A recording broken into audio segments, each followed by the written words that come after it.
Welcome to BeFM Drama. This season we're bringing you brand new radio plays adapted from the 22 forgotten books of winter ghost stories by Charles Dickens. This episode is inspired by Charles Dickens' The Child Story. This tale is about a man's life flashing before his eyes, told in the style of a children's book. Normally, these radio plays are loose adaptations of the plots and themes of each original story, like how Clueless is adapted from Emma or how O was a version of Othello. But the short story we're adapting today was so simple, so touching, and so complete that rather than modernize it, I thought I would make a new bookend story that allowed me to share with you the entire original tale in Dickens' own words. We'll begin our story in the driver's seat of an ambulance, and paramedics Goblin and Fern will take it from there. Please enjoy BeFM Drama's production of The Traveler.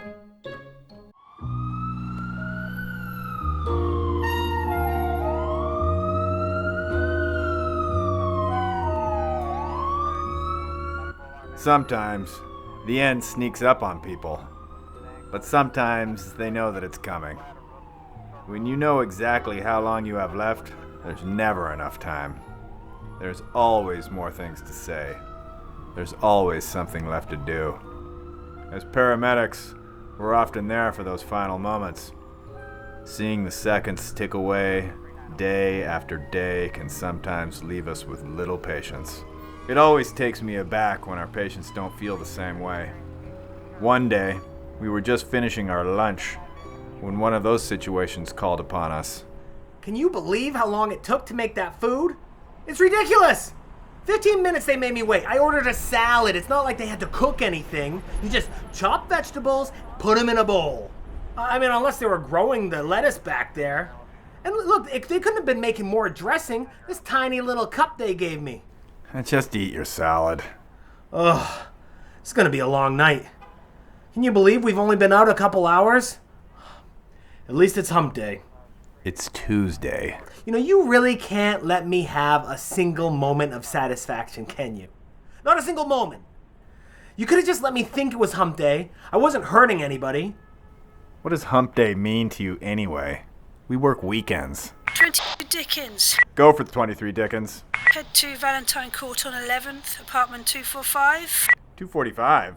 Didn't we just go there yesterday? Yeah, that lady had a baby. These days are repeating themselves now. Is something wrong with the kid? 88-year-old male, possibly kidney failure. Oh no, it's the old man. On our way.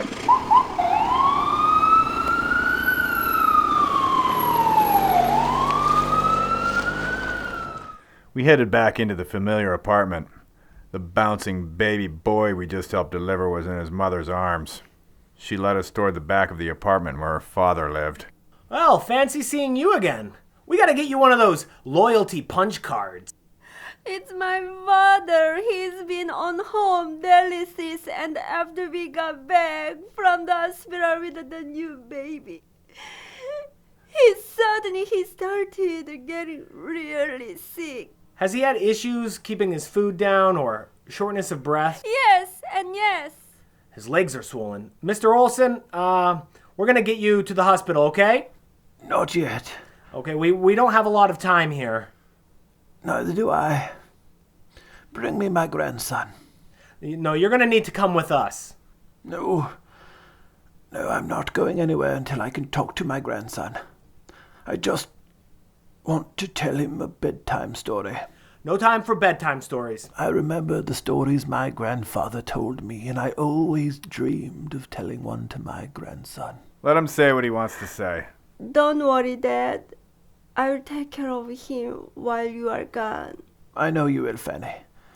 But please, let me tell him a story. Here you go, Dad. We've got to make this quick. The old man took a look at his baby grandson in his arms and smiled. For as little time as he had left, he seemed to be in no rush at all. He rocked the baby and told his story. Once upon a time, a good many years ago, there was a traveler, and he set out upon a journey. This isn't a long story, is it, old-timer? It was a magic journey, and was to seem very long when he began it, and very short when he got halfway through. Sounds about medium.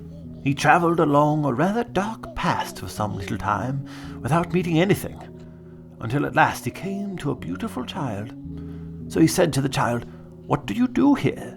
And the child said, "I'm always at play. Come and play with me." So he played with that child the whole day long, and they were very, very merry. The sky was so blue, the sun was so bright, the water was so sparkling, the leaves were so green, the flowers were so lovely, and they heard such singing birds and saw so many butterflies that everything was beautiful. This was in fine weather. When it rained, they loved to watch the falling drops and to smell the fresh scents. When it blew, it was delightful to listen to the wind and fancy what it said as it came rushing from its home. Where was that, they wondered? Whistling and howling, driving the clouds before it, bending the trees, rumbling in the chimneys, shaking in the houses, making the sea roar in fury. But when it snowed, that was the best of all, for they liked nothing so well as to look up at the white flakes falling fast and thick like down from the breasts of millions of white birds, and to see how smooth and deep the drift was, and to listen to the hush upon the paths and roads. They had plenty of the finest toys in the world, and the most astonishing picture books, all about scimitars and slippers and turbans and dwarves and giants and genii and fairies and blue beards and beanstalks and riches and caverns and forests and valentines, and all new and all true. But one day, all of a sudden, the traveller lost the child. He called to him over and over again, but got no answer. Well, sad ending. Okay, too bad, but I'm sure they all lived happily ever after anyhow. So he went upon his road and went on for a little while without meeting anything, until at last he came to a handsome boy. So he said to the boy, "What do you do here?" And the boy said, "I am always learning." Oh, okay, Come and learn with me. okay, we're still going. Quit interrupting so he can finish. So he learned with that boy about Jupiter and Juno and the Greeks and the Romans and I don't know what, and learned more than I could tell, or he either, for he soon forgot a great deal of it. But they were not always learning. They had the merriest games that were ever played.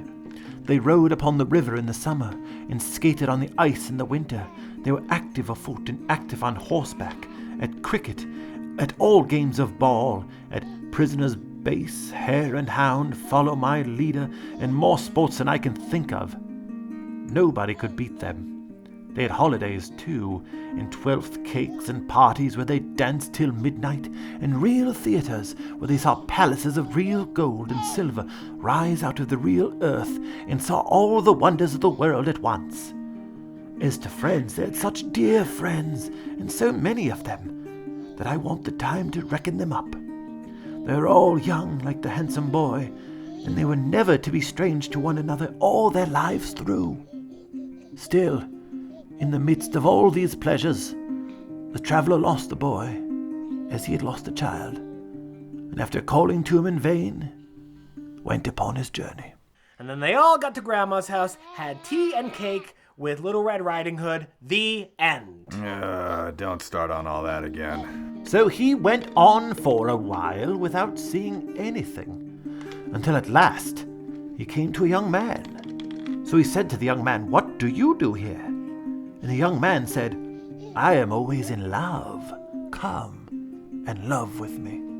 So he went away with that young man, and presently they came to one of the prettiest girls that ever was seen, just like Fanny in the corner there. And she had eyes like Fanny, and hair like Fanny, and dimples like Fanny's, and she laughed and coloured just as Fanny does while I am talking about her. So the young man fell in love directly, just as somebody I won't mention the very first time he came here did with Fanny. Well, he was teased sometimes, just as somebody used to be by Fanny, and they quarrelled sometimes, just as somebody and Fanny used to quarrel, and they made it up and sat in the dark and wrote letters every day, and never were happy asunder, and were always looking out for one another and pretending not to, and were engaged at Christmas time and sat close to one another by the fire, and were going to be married very soon, exactly like somebody I won't mention, and Fanny. But the traveller lost them one day, as he had lost the rest of his friends, and after calling to them to come back, which they never did, he went upon his journey. Where did he go next? The story's not for you. Be quiet. What? If we've got to listen to a whole story, then I'm gonna enjoy it. So he went on for a little while without seeing anything, until at last he came to a middle-aged gentleman. So he said to the gentleman, "What are you doing here?" And his answer was, "I am always busy. Come and be busy with me." So he began to be very busy with that gentleman, and they went on through the wood together. The whole journey was through a wood, only it had been open and green at first like a wood in spring, and now began to be thick and dark like a wood in summer. Some of the little trees that had come out earliest were even turning brown. The gentleman was not alone, but had a lady of about the same age with him who was his wife, and they had children who were with them too. So they all went on together through the wood, cutting down the trees and making a path through the branches and the fallen leaves, and carrying burdens and working hard. Sometimes they came to a long green avenue that opened into deeper woods. Then they would hear a very little distant voice crying, "Father, Father, I am another child, stop for me." And presently they would see a very little figure growing larger as it came along, running to join them. When it came up, they all crowded round it and kissed and welcomed it, and then they all went on together. Sometimes they came to several avenues at once, and then they all stood still, and one of the children said, "Father, I am going to sea." And another said, "Father, I am going to India." And another, "Father, I am going to seek my fortune where I can." And another, "Father, I am going to heaven." So with many tears at parting, they went, solitary down those avenues, each child upon its way, and the child who went to heaven rose into the golden air and vanished. Whenever these partings happened, the traveller looked at the gentleman, and saw him glance up at the sky above the trees, where the day was beginning to decline, and the sun set to come on. He saw too that his hair was turning grey. But they never could rest long, for they had their journey to perform, and it was necessary for them to be always busy. At last there had been so many partings that there were no children left, and only the traveller, the gentleman, and the lady went upon their way in company. And now the wood was yellow, and now brown, and the leaves even of the forest trees began to fall. So they came to an avenue that was darker than the rest, and were pressing forward on their journey without looking down, when the lady stopped.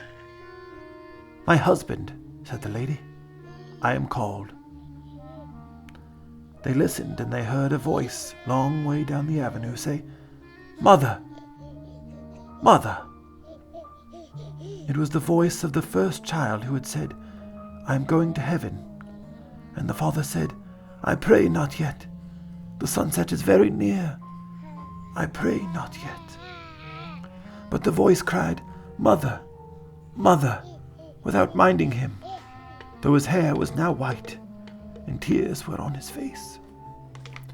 Then the mother, who was already drawn into the shade of the dark avenue, and moving away with her arms still round his neck, kissed him and said, "My dearest, I am summoned, and I go." And she was gone, and the traveller and he were left alone together. And they went on and on together until they came very near to the end of the wood, so near that they could see the sunset shining red before them through the trees. Yet once more, while he broke his way among the branches, the traveller lost his friend. He called and called, but there was no reply, and he passed out of the wood. Who'd he meet then? Are you crying? He saw the peaceful sun going down upon a wide purple prospect, and he came to an old man sitting on a fallen tree. So he said to the old man, "What do you do here?" And the old man called with a calm smile, "I am always remembering. Come and remember with me." So the traveller sat down by the side of that old man, face to face with the serene sunset, and all his friends came softly back and stood around him. The beautiful child, the handsome boy, the young man in love, the father, the mother, and the children, Every one of them was there. He had lost nothing. So he loved them all, and was kind and forbearing with them all, and was always pleased to watch them all, and they all honored and loved him. Is the traveler you? It's you, isn't it? Goodbye, my sweet baby. Your travels are just beginning as mine are coming to an end. Your road be long, but not long enough. I'm happy to have met you along the way. Now, I have to go. I think the traveler's him. Yeah, I got that. Let's get him to the hospital. I love you, Fanny. I love you, Dad. Happy trails.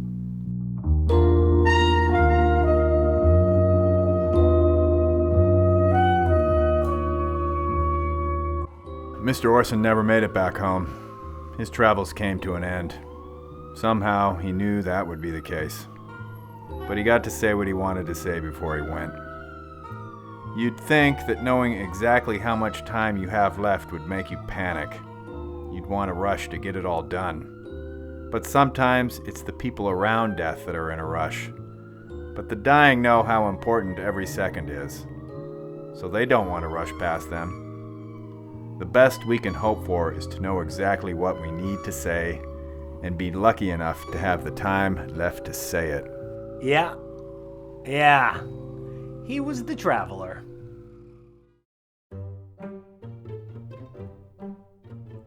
Thank you for listening to BeFM Drama. This was The Traveler, based on The Child Story by Charles Dickens. This radio drama was written by me, Ryan Estrada. It starred Sam Hazelton as Goblin, Kelly Brassbridge as Fern, Kim Hyun-suk as Fanny, me as Mr. Orson, and Sarah Golding as Dispatch. Most of the music from this episode is by Unheard Music Concepts, Kamaku, and Monplacer. The song you hear now, Hidden Agenda, by Kevin MacLeod of Incompetech, was released under Creative Commons Attribution License. Tune in next time for another story based on the chapters from this book that Charles Dickens didn't write. It's called A Round of Stories from the Fire Department. Thank you for listening to BeFM Drama.